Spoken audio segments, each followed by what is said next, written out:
Hello दोस्तों, हमारी आज की कहानी है डॉक्टर बहू। सीमा डॉक्टर की पढ़ाई कर रही थी, लेकिन उनकी सास सावित्री को उनका पढ़ाई करना बिल्कुल पसंद नहीं था और वह जानबूझकर उसे घर के कामों में उलझाए रखती थी। सीमा के घर उसकी सहेली आती है। नमस्ते आंटी, सीमा घर पर है क्या? क्यों, कौन है तू और तुझे क्या काम है मेरी बहू से? जी मैं उसकी सहेली रिया हूँ। कल उसका एग्ज़ाम है ना, और उसने मुझसे कुछ किताबें पढ़ने के लिए मंगाई थी, वहीं देने आई हूँ। अच्छा, तू है रिया जो सारा दिन फ़ोन पर मेरे बहू के कान भरती रहती है। देख लड़की, अगर आज के बाद तूने मेरी बहू को उल्टी सीधी बात पढ़ाई तो मुझसे बुरा कोई नहीं होगा। अरे खबरदार, अगर आज के बाद तूने मेरी बहू को फ़ोन किया और दोबारा इस घर में दिखाई दी। अरे माँ जी, पता नहीं आप किस ज़माने की औरत हैं। मैं तो सिर्फ आपकी बहू की मदद करना चाहती थी, लेकिन क्या करें, बेचारी की किस्मत ही फूटी है, उसे आप जैसी सास मिली है। ठीक है, जाती हूँ मैं। माँ जी, मेरी सहेली रिया घर पर आई थी क्या? अरे बड़ी बदतमीज़ है तेरी सहेली, बड़ों से बात करने का ढंग भी नहीं है उसे, तो मैंने बड़े बड़े ताने सुनाकर भगा दिया। अरे भगवान, अब क्या होगा, कल मेरा एग्ज़ाम है। अरे तेरी ये बेकार की पढ़ाई में क्या रखा है? बड़ी आई डॉक्टर बनने, चुपचाप घर के कामों में ध्यान दे। कल मेरी कुछ सहेलियां घर पर आ रही हैं, उनकी खातिरदारी में कोई कमी नहीं रहनी चाहिए। जी माँ जी। सीमा की सास मुंह फुलाकर वहाँ से चली जाती है। अगले दिन का पूरा समय सीमा का सास की सहेलियों की खातिरदारी में और घर के काम में बीत जाता है, और सीमा एग्ज़ाम नहीं दे पाती है। उस रात सीमा अपने पति मोहित को सारी बात बताती है।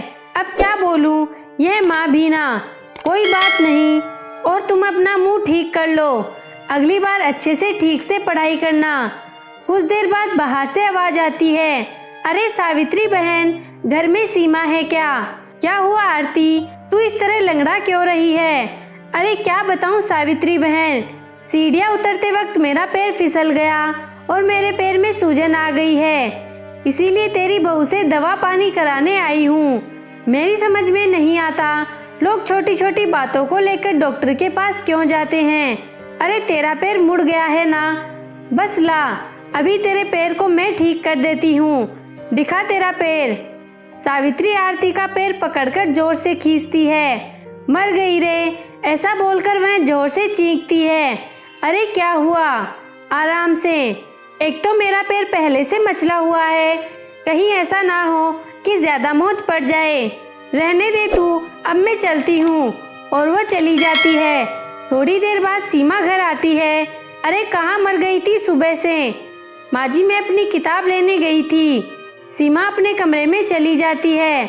अच्छा, इन किताबों में इतना दिमाग खराब कर रखा है, ये किताबें ही सारी मुसीबत की जड़ हैं। थोड़ी देर में ही वहाँ पेपर पस्ती लेने वाला और खाली बोतल लेने वाला चिल्लाता हुआ गुजर रहा था। सास ने बहू की सारी किताबें पेपर वालों को दे दी।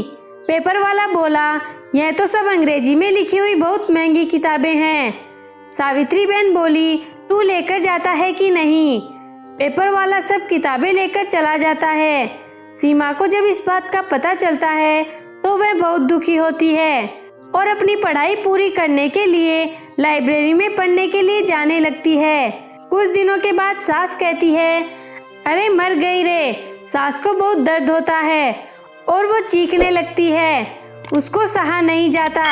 क्या हुआ माँ, तुम्हारी तबीयत बिगड़ती जा रही है। वह बंगाली बाबा की दवाइयाँ नहीं लाई। अरे नाम मत ले उस ठग का, मैं खुद का उपचार ही नहीं कर सकता, मेरा क्या खाक करेगा। बेटा ठीक है ना, मैं सीमा को फ़ोन करके बुलाता हूँ। सीमा लाइब्रेरी में बैठे हुए पढ़ाई कर रही थी, तभी उसके पति मोहित का फ़ोन आता है। जी बोलिए जी। माँ की तबीयत ठीक नहीं है, जल्दी घर पर आ जाओ। जी मैं अभी आती हूँ।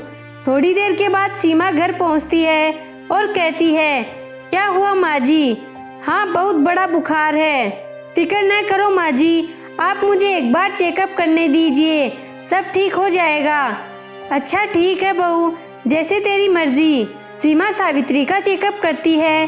फिक्र न करें माँ जी, आपकी बीमारी समय रहते पता चल गई, ठीक हो जाएगी। अगर थोड़े दिन गुजर जाते तो इन्फेक्शन ज़्यादा फैल जाता और लेने के देने पड़ जाते। सीमा अपनी सास को एक इंजेक्शन लगा देती है और कुछ दवाइयाँ खाने के लिए दे देती है। आप एकदम ठीक हो जाएंगी। कुछ दिनों के बाद सावित्री पूरी तरह ठीक हो जाती है। मैं अपनी बहू के साथ किए गए बुरे बर्ताव से सावित्री को बहुत पछतावा और शर्मिंदगी महसूस होती है। अपनी गलती का पश्चाताप करने के लिए अपनी बहू को उसकी किताबें लाकर देती है। मुझे माफ़ कर दे बहू, अगर तू सही वक्त पर मेरा इलाज नहीं करती तो पता नहीं क्या होता। माँ जी, आप ये कैसी बातें कर रही हैं? मैंने जो किया है वह तो बहू होने के नाते मेरा फर्ज था।